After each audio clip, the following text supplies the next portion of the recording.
देख रहे हैं आज की खबर और मैं हूं आपके साथ प्रगति ठाकुर। बुलेटिन की शुरुआत करेंगे मेरठ से आ रही बड़ी खबर के साथ, जहां बीजेपी नेता संगीत सोम को बम से उड़ाने की धमकी मिली है। ये बड़ी खबर आपको बता रहे हैं मेरठ से, जहां बीजेपी नेता संगीत सोम को बम से उड़ाने की धमकी।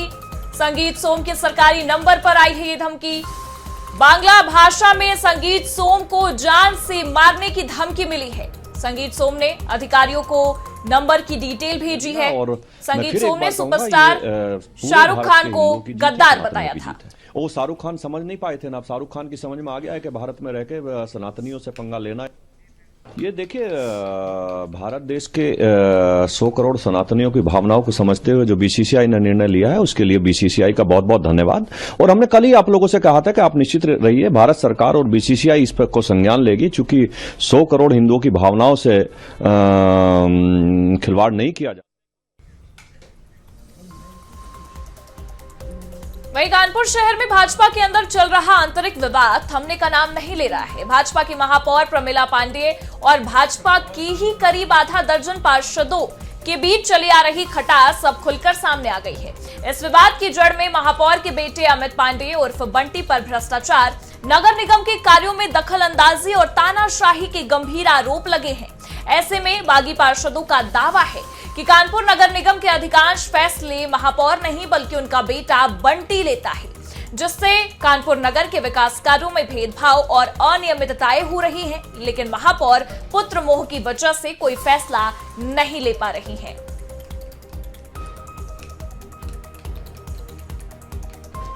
उत्तर प्रदेश के मुख्यमंत्री योगी आदित्यनाथ ने आज सुबह दिल्ली में प्रधानमंत्री आवास पर पीएम नरेंद्र मोदी से मुलाकात की है। ये मीटिंग करीब 1 घंटे तक चली है, जिसमें उत्तर प्रदेश के मंत्रिमंडल विस्तार, विकास योजनाओं की प्रगति और आगामी 2027 विधानसभा चुनावों की रणनीति पर गहन मंथन हुआ है।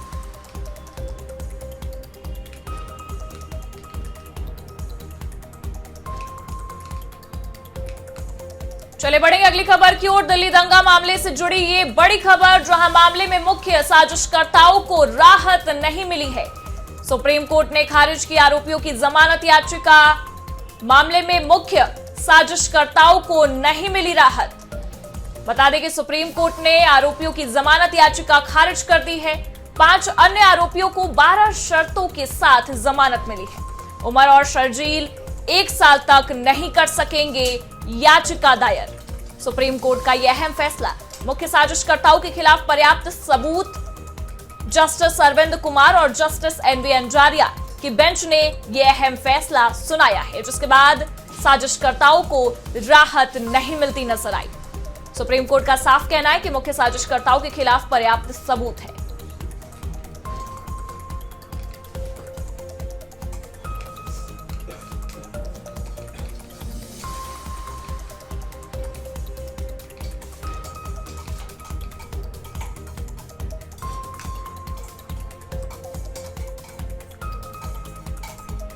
बता दें कि सुप्रीम कोर्ट का यह अहम फैसला देखने को मिला, जहां जस्टिस अरविंद कुमार और जस्टिस एनवी अंजारिया की बेंच ने यह फैसला सुनाया। 5 अन्य आरोपियों को 12 शर्तों के साथ जमानत मिल गई है, लेकिन मुख्य साजिशकर्ताओं को राहत नहीं मिली है। अब 1 साल तक सुप्रीम कोर्ट के फैसले के आधार पर जो साजिशकर्ता है वो अपनी जमानत याचिका दायर नहीं कर सकते हैं। उच्चतम न्यायालय ने फैसला किया है, रिकॉर्ड के आधार पर फैसला किया है। उन्होंने बाकियों को बेल दी है, इन दोनों को बेल नहीं दी। तो मुझको लगता है कि कुछ ना कुछ रिकॉर्ड में ऐसा होगा जो इनका केस दूसरों से जुदा लगता है।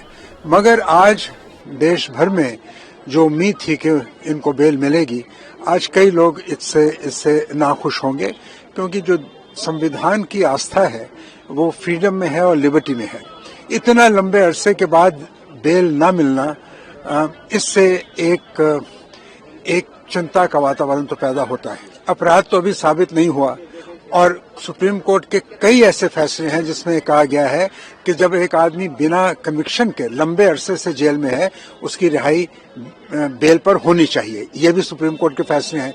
तो अब क्या देखकर सुप्रीम कोर्ट ने फैसला किया है, ये तो इस पर तो टिप्पणी तभी हो सकती है जब पूरे जजमेंट का अध्ययन हो, जिस पर कुछ समय लगेगा।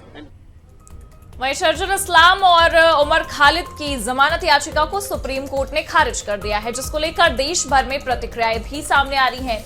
इसी कड़ी में हमारे संवाददाता नीरज मिश्रा ने यूपी कांग्रेस के अध्यक्ष अजय राय से बात की है। आइए सुनते हैं कि उनका कोर्ट के फैसले और अन्य मुद्दों को लेकर क्या कहना है। कांग्रेस के प्रदेश अध्यक्ष अजय राय जी, सर पहला सवाल तो यह है कि शरजील इस्लाम और उमर खालिद की जमानत याचिका जो खारिज हुई है उसको किस तरह से देख रहे हैं? नहीं, देखिए, न्यायपालिका का प्रकरण है और निश्चित तौर से न्यायपालिका गुण और दोष के आधार पर निर्णय लेती है।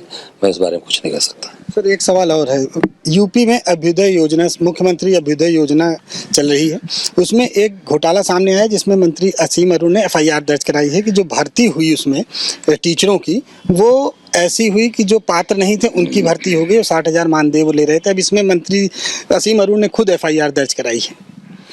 आप इतनी समझ लीजिए कि इतने साल से मंत्री हैं और इनकी जानकारी में भी आ रहा है, इसका मतलब कि विभाग पर पकड़ नहीं है और केवल बड़ी बड़ी बात करना, मुझे लगता है कि निश्चित तौर से प्रभावी कार्रवाई होनी चाहिए।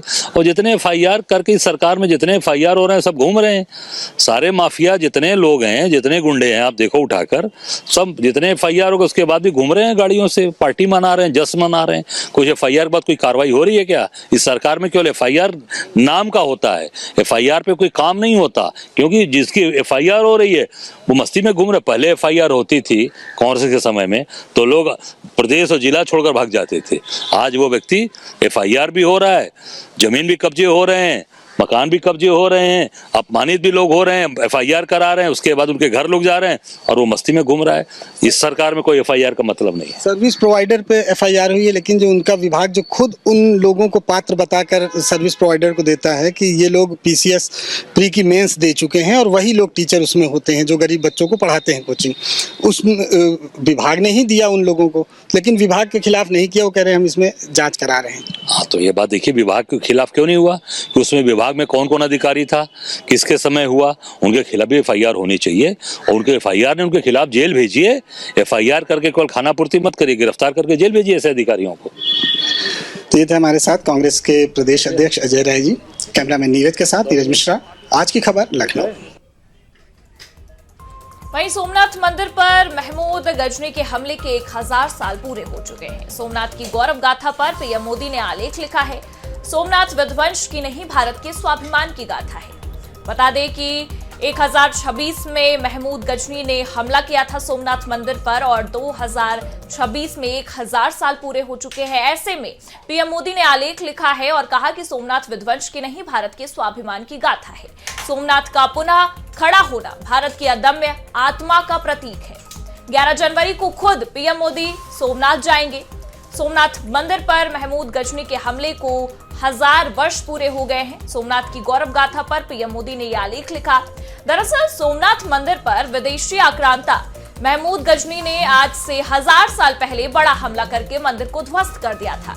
पीएम मोदी ने लिखा है कि साल 2026 में आस्था की हमारी तीर्थस्थलीय सोमनाथ ज्योतिर्लिंग पर हुए पहले आक्रमण के 1000 वर्ष पूरे हो रहे हैं। बार बार हुए हमलों के बावजूद हमारा सोमनाथ मंदिर आज भी अडिग खड़ा रहा।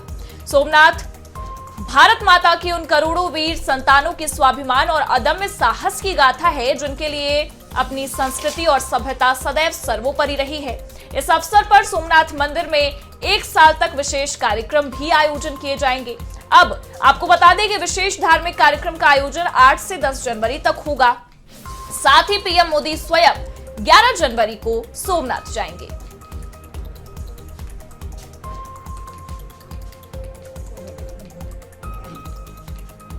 वहीं पीएम के आलेख को लेकर बीजेपी ने प्रेस कॉन्फ्रेंस की है। बीजेपी सांसद सुधांशु त्रिवेदी ने यह प्रेस कॉन्फ्रेंस की है। प्रेस कॉन्फ्रेंस करके सुधांशु त्रिवेदी ने कांग्रेस पर निशाना साधा है। ये खबर आपको बता रहे हैं, जहां पीएम के आलेख को लेकर बीजेपी की प्रेस कॉन्फ्रेंस में कांग्रेस पर निशाना साधा गया। नेहरू ने किया सोमनाथ के पुनर्निर्माण का विरोध। सुधांशु त्रिवेदी ने प्रेस कॉन्फ्रेंस के दौरान ये अहम बात कही है। सरदार पटेल और राजेंद्र प्रसाद के प्रयासों से पुनर्निर्माण हुआ है। 1835 में जो मैकाले ने विष भरा उसे पीएम मोदी 2035 में खत्म करेंगे।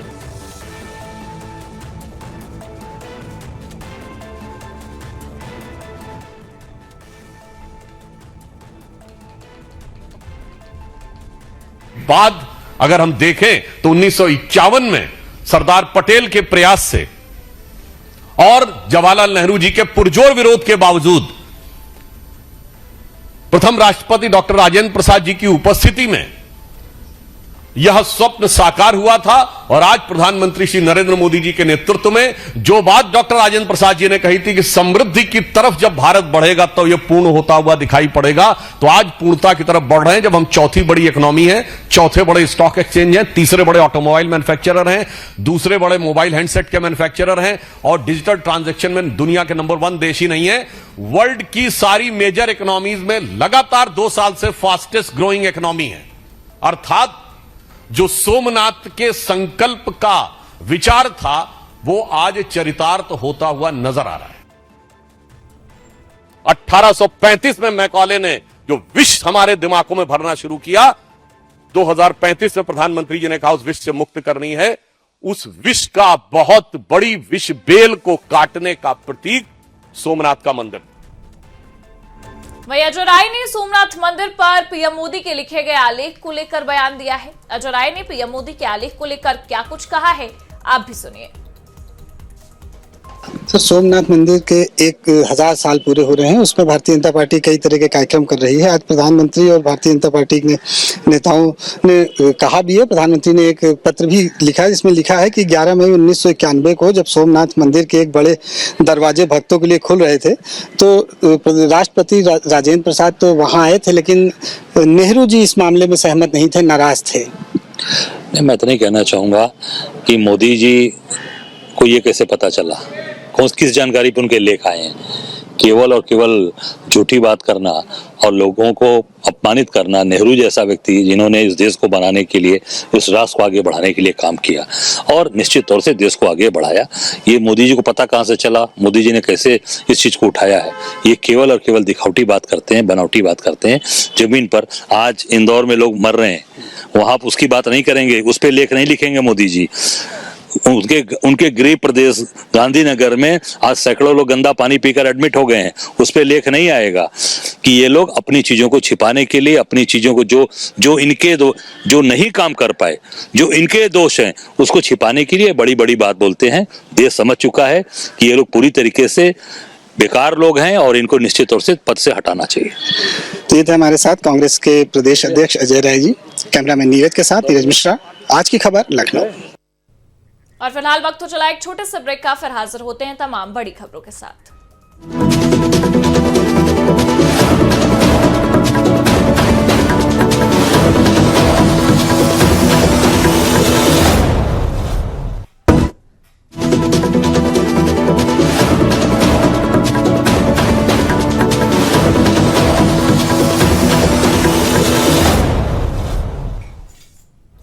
ब्रेक के बाद आप सभी दर्शकों का स्वागत है। रुक करेंगे खबरों का, जहां आईआरसीटीसी घोटाले में लालू परिवार को बड़ा झटका लगता नजर आया। दिल्ली हाईकोर्ट का ट्रायल पर रोक से इनकार, यह अहम खबर बता रहे हैं, जहां लालू परिवार को बड़ा झटका लगा है। आईआरसीटीसी घोटाला मामले में हाईकोर्ट का ट्रायल पर रोक से इनकार है। दिल्ली हाईकोर्ट ने सीबीआई से जवाब दाखिल करने को कहा है। मामले की अगली सुनवाई की तारीख 14 जनवरी रखी गई है। ट्रायल कोर्ट के फैसले को दिल्ली हाईकोर्ट में चुनौती दी गई थी। अब ऐसे में लालू परिवार को एक बड़ा झटका दिल्ली हाईकोर्ट से लगता नजर आया। ट्रायल पर रोक से इनकार कर दिया है दिल्ली हाईकोर्ट ने। हाईकोर्ट ने सीबीआई से जवाब दाखिल करने को भी कहा है। बता दें, मामले की अगली सुनवाई 14 जनवरी को होगी।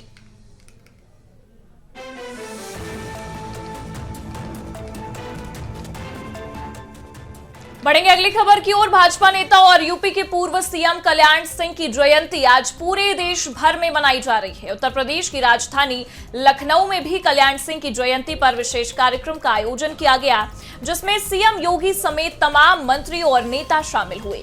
राजनेताओं ने कल्याण सिंह को लेकर अपने विचार भी व्यक्त किए हैं। आइए सुनते हैं कल्याण सिंह की जयंती के मौके पर किसने क्या कुछ कहा है। भारतीय जनता पार्टी के वरिष्ठ नेता, उत्तर प्रदेश के मुख्यमंत्री रहे, राजस्थान के राज्यपाल रहे आदरणीय कल्याण सिंह जी का आज 94वां जन्मदिन है और हमारी विचारधारा के लिए लगातार वो संघर्ष करते रहे और शासन में भी अनेकों दायित्व पर उन्होंने निर्वहन किया। भारतीय जनता पार्टी की विचारधारा, हमारी राष्ट्र परंपरा, विरासत को लेकर जिस प्रकार से वो आगे बढ़े, और निश्चित रूप से जब सरकार में आने के बाद, सरकार राज्य का नेतृत्व करने के बाद जिस प्रकार से उन्होंने गरीबों के लिए, समाज के कमजोर वर्गों के लिए, विकास के लिए और उत्तर प्रदेश की विकास यात्रा को आगे बढ़ाने के जो उन्होंने योगदान दिया, वो निश्चित रूप से हम सब के लिए यादगार रहेगा। मैं अपने राष्ट्र नायक, राम भक्त, हिंदू हृदय सम्राट आदरणीय कल्याण सिंह जी को उनकी 94वीं जन्मदिन पर बहुत बहुत श्रद्धांजलि अर्पित करता हूं। और निश्चित रूप से जो मार्ग उन्होंने दिखाया है, हम सब लोग मिलकर, भारतीय जनता पार्टी के असंख्य कार्यकर्ता मोदी जी के नेतृत्व में उस यात्रा को पूरा करेंगे। पर हम लोग गर्व करते हैं। आज के दिन में उन्हें श्रद्धेय नमन करता हूं और उनके उसके लिए जो पद प्रतिष्ठा छोटी होती है, संस्कृति पहचान बड़ी होती है। 500 वर्षों तक जो टेंट में हमारे निषाद राज के आदि बाल सखा भगवान श्री राम जी एक टेंट में थे, और टेंट में रहने के नाते आज बहुत लोगों ने बलि दी, लेकिन कुछ नहीं हुआ। उन्होंने अपने पद की बल देते हुए उसको राम मंदिर का निर्माण कराया। विपक्ष जो कहता था कि राम मंदिर बनाएंगे लेकिन तारीख नहीं बताएंगे, तो उन्होंने ऐसी व्यवस्था कर दी कि हमारे योगी जी मोदी को धन्यवाद दूंगा कि तारीख भी बताया, बनाकर दिखाया भी, उद्घाटन भी कराया, और देश दुनिया में सबसे 1 नंबर के पर्यटक के रूप में उसे आज तक पहचान भी दिलाया। बाबूजी उत्तर प्रदेश आज के दिन में शिक्षा शेरनी की दूध होती है। शिक्षा ज्ञान माफियाओं के हाथ में था, उससे मुक्त कराया उन्होंने, और एक ऐसा कानून बनाया कि आज देखो उत्तर प्रदेश ज्ञान का प्रदेश बना हुआ, ये सर्वोत्तम प्रदेश उत्तर प्रदेश बना हुआ। इसलिए बाबूजी को इन 2 कामों के लिए बहुत बड़ा याद किया जाता, और हमेशा वो हम लोगों के मार्गदर्शक रहे। उन्होंने एक ऐसा रास्ता बना दिया कि हम लोग आज एक पहचान, एक महान रूप में देखा। आज श्रद्धेय बाबू कल्याण सिंह जी की 94th बर्थडे है, और इस मौके पर मैं यही कहूँगा कि उन्होंने अपना जीवन बहुत ही साधारण स्वयंसेवक की तरह शुरू किया। उसके बाद पार्टी के अंदर वो विधायक बने, मंत्री बने, मुख्यमंत्री बने और राज्यपाल बने। हर स्तर पे उन्होंने हिंदुत्व की सेवा की, राष्ट्र हित के लिए, राष्ट्र प्रेम के लिए एक कुशल प्रशासक के रूप में उनको हमेशा याद किया जाएगा। उन्होंने अपनी पार्टी की, अपनी सरकार को बलिदान देना अच्छा समझा। राम मंदिर के सामने उन्होंने किसी और की चलने नहीं दी, और राम मंदिर निर्माण में महत्वपूर्ण भूमिका अदा की। उत्तर प्रदेश के पूर्व मुख्यमंत्री, राजस्थान के पूर्व राज्यपाल और पद्म विभूषण से सम्मानित श्रद्धेय कल्याण सिंह बाबूजी की जयंती पर सीएम योगी ने उन्हें याद कर श्रद्धा सुमन अर्पित किए हैं। इस मौके पर सीएम योगी ने कहा कि उत्तर प्रदेश में पहले भाजपा मुख्यमंत्री कल्याण सिंह थे। अब उन्होंने 1991 में उत्तर प्रदेश की कमान संभाली तो यहां अराजकता और गुंडागर्दी थी। सरकारी योजनाओं का फायदा किसानों, गरीबों और युवाओं तक नहीं पहुंच रहा था। और क्या कुछ कहा है, आप भी सुनिए। बाबूजी ने उत्तर प्रदेश की कमान अपने हाथों में ली थी। पहली भारतीय जनता पार्टी की पूर्ण बहुमत की सरकार, और उन्होंने जब कार्य प्रारंभ किया तो कुछ ही महीनों में हर उत्तर प्रदेश वासी के मन में एक विश्वास सुदृढ़ होने लग गया था, और राम जन्मभूमि आंदोलन चरम की ओर बढ़ा। राम भक्तों की भावनाओं का सम्मान करते हुए, पूज्य संतों की भावनाओं का सम्मान करते हुए, अपने आराध्य प्रभु श्री राम के प्रति अपनी सत्ता को भी उन्होंने बलिदान करने में कोई संकोच नहीं किया। उनकी सरकार गई, लेकिन गुलामी के ढांचे को हटाने के जिस प्रण के साथ राम भक्त आगे बढ़े थे, उन्होंने सारी जिम्मेदारी अपने ऊपर लेकर के भगवान राम के प्रति, अपने प्रभु के प्रति अपने कर्तव्यों का निर्वहन करने में तनिक भी देर नहीं लगाई। 1991 में जब उन्होंने उत्तर प्रदेश की बागडोर संभाली थी, उत्तर प्रदेश में अव्यवस्था थी, अराजकता थी, गुंडागिर्दी थी, आतंकी गतिविधियां सिर उठा रही थी। शासन की योजनाओं का लाभ गांवों को, गरीबों को, किसानों को, नौजवानों को, महिलाओं को नहीं मिल रहा था।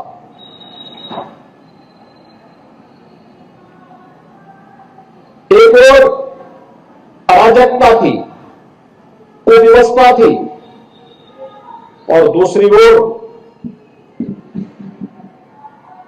500 वर्षों की गुलामी को दूर करने के लिए छटपटा रहा हिंदू समाज। उन स्थितियों में बाबूजी ने उत्तर प्रदेश की कमान अपने हाथों में ली थी। पहली भारतीय जनता पार्टी की पूर्ण बहुमत की सरकार, और उन्होंने जब कार्य प्रारंभ किया तो कुछ ही महीनों में हर उत्तर प्रदेश वासी के मन में एक विश्वास सुदृढ़ होने लग गया था कि उत्तर प्रदेश अब सुशासन की ओर चल करके